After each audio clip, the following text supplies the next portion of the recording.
जासूस की दुनिया का एक ऐसा नाम जिसे सुनकर पाकिस्तान की खुफिया एजेंसी आईएसआई के हुक्मरानों को आज भी पसीने आ जाते हैं। एक ऐसा शख्स जो 7 साल तक पाकिस्तान की गलियों में एक आम मुसलमान बनकर घूमता रहा। वो मस्जिदों तक में गया, उनके जलसों में शिरकत की, लेकिन किसी को कानो कान खबर तक नहीं हुई कि उनके नाक के नीचे हिंदुस्तान का सबसे बड़ा बाज बैठा है। जी हाँ, हम बात कर रहे हैं भारत के national security adviser Ajit Doval की। आज की ये विशेष रिपोर्ट उस जाबाज की कहानी है जिसने मौत के चंगुल से रातों रात निकलकर पाकिस्तान को उसकी औकात दिखाई। कैसे वे आईएसआई के जाल में फंसते फंसते बचे और कैसे दाऊद इब्राहिम जैसे दुश्मनों की नींद उड़ाई। आज हम डोभाल साहब के उस खौफनाक सफर की दास्तां सुनाएंगे जिसे सुनकर आपका सीना गर्व से चौड़ा हो जाएगा। कहानी शुरू होती है 80 के दशक में, जब भारत के खुफिया तंत्र ने एक बेहद खतरनाक फैसला लिया। अजीत डोभाल, जो उस वक्त एक युवा और निडर अधिकारी थे, उन्हें एक ऐसे मिशन पर भेजा गया जहां वापसी का कोई रास्ता ही नहीं था। डोभाल साहब को पाकिस्तान जाना था, एक जासूस बनकर नहीं, बल्कि एक पाकिस्तानी बनकर। उन्होंने अपनी पहचान मिटा दी, उन्होंने अपनी जुबान बदली, अपना लिबास बदला और पाकिस्तान के लाहौर में एक आम नागरिक की तरह रहने लगे। उनका मकसद था पाकिस्तान के परमाणु ठिकानों और आतंकवाद की फैक्ट्री के गहरे राज उगलना। डोभाल साहब वहां मस्जिदों में जाते थे, उर्दू के बारीक लफ्ज़ों का इस्तेमाल करते थे और आईएसआई की आंखों में धूल झोंकते हुए वतन की सुरक्षा के लिए जानकारी जुटाते रहे। दोस्तों, पाकिस्तान में 7 साल गुजारना कोई मामूली बात नहीं थी। डोभाल साहब ने खुद एक इंटरव्यू में उस खौफनाक मंजर का जिक्र किया। लाहौर की एक मस्जिद के बाहर एक शख्स ने उन्हें रोक लिया और कह दिया कि तुम हिंदू हो। यह सुनकर डोभाल साहब के पैरों तले जमीन खिसक गई। उन्होंने उस शख्स को गुमराह करने की भी कोशिश की, लेकिन उस शख्स ने डोभाल के कान के पीछे के निशान को पहचान लिया, जो छेद करवाने की वजह से बना था।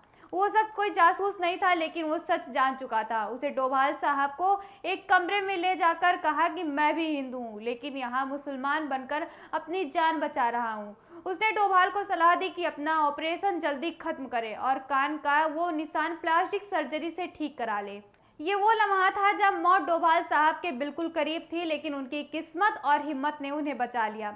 आपको बता दें कि अजीत डोभाल सिर्फ पाकिस्तान में जानकारी ही नहीं जुटा रहे थे, बल्कि वे वहां बैठकर खालिस्तानी आतंकवाद को जड़ों से काट रहे थे। पाकिस्तान की आईएसआई खालिस्तानियों आतंकियों का हथियार और पनाह दे रही थी। डोभाल साहब ने एक रिक्शा चलाने वाले से लेकर बड़े अफसरों तक से दोस्ती की और वो नक्शे और प्लान हासिल किए, जिससे ऑपरेशन ब्लू स्टार के वक्त स्वर्ण मंदिर में छिपे आतंकवादियों को बेनकाब किया जा सका। उन्होंने पाकिस्तान के उस नापाक चेहरे को बेनकाब किया जो भारत को टुकड़ों में बांटने का सपना देख रहे थे।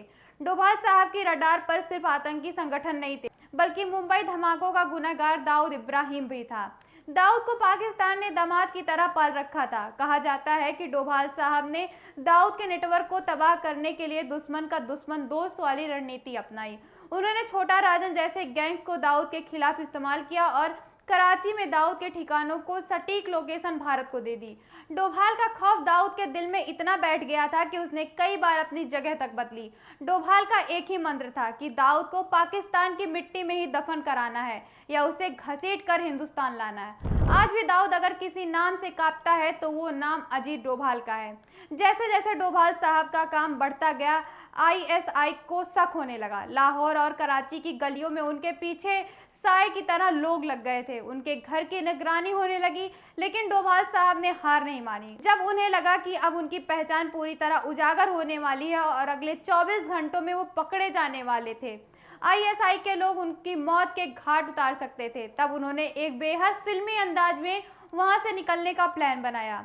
आईएसआई के चंगुल से निकलना नामुमकिन था, लेकिन डोभाल साहब ने अपने संपर्कों और चतुराई का इस्तेमाल किया। वे भेष बदलकर रातों रात सीमा पार करने के उन रास्तों से निकले जिनके बारे में खुद आईएसआई को भी कम पता था। वे वापस भारत आए और अपने साथ वो बेशकीमती राज भी लाए जिसने आने वाले दशकों तक भारत की सुरक्षा नीति को ही बदल दिया। भारत वापसी के बाद डोभाल साहब रुके नहीं। उन्होंने डोभाल डॉक्ट्रिन पेश की। इसका सीधा सा मतलब था कि अगर आप हमें छोड़ेंगे तो हम आपको छोड़ेंगे नहीं। उन्होंने रक्षात्मक मुद्रा को छोड़कर आक्रामक सुरक्षा की नीति अपनाई। उरी के बाद सर्जिकल स्ट्राइक हो या पुलवामा के बाद बालाकोट एयर स्ट्राइक, इन सबके पीछे अजीत डोभाल का ही एक दिमाग था। उन्होंने पाकिस्तान को ये समझा दिया कि अब नया हिंदुस्तान घर में घुसकर मारता है। आईएसआई जो कभी भारत के धमाके करवाती थी, अब अपने ही मुल्क में छिपे आतंकवादियों के मारे जाने से बिलबिला रही है। आज अजीत डोभाल प्रधानमंत्री नरेंद्र मोदी के सबसे भरोसेमंद सलाहकार और देश के नेशनल सिक्योरिटी एडवाइजर हैं। धारा 370 का खात्मा हो या कश्मीर में शांति बहाली, डोभाल साहब ने जमीनी स्तर पर काम करके दिखाया। वे आज भी पाकिस्तान के लिए सबसे बड़ा सिरदर्द हैं।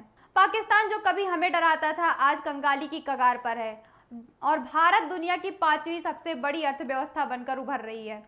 डोभाल साहब की जासूसी और उनके रणनीतिक दिमाग ने जो भारत को एक ऐसी ढाल दी जिसे तोड़ना किसी की दुश्मन के बस की बात नहीं। डोभाल साहब जैसे जाबाज ही जिनकी वजह से आज हम चैन की नींद से पाते हैं। पूरे मामले पर आपकी क्या राय है? आपको क्या लगता है कि डोभाल साहब जैसे कोई दूसरा जाबाज जासूस भारत में है? कमेंट में अपनी राय हमें ज़रूर बताएं। वीडियो को लाइक करें, शेयर करें और देखते रहिए कंटाप न्यूज़। मैं थी आप सभी के साथ सची सिंह।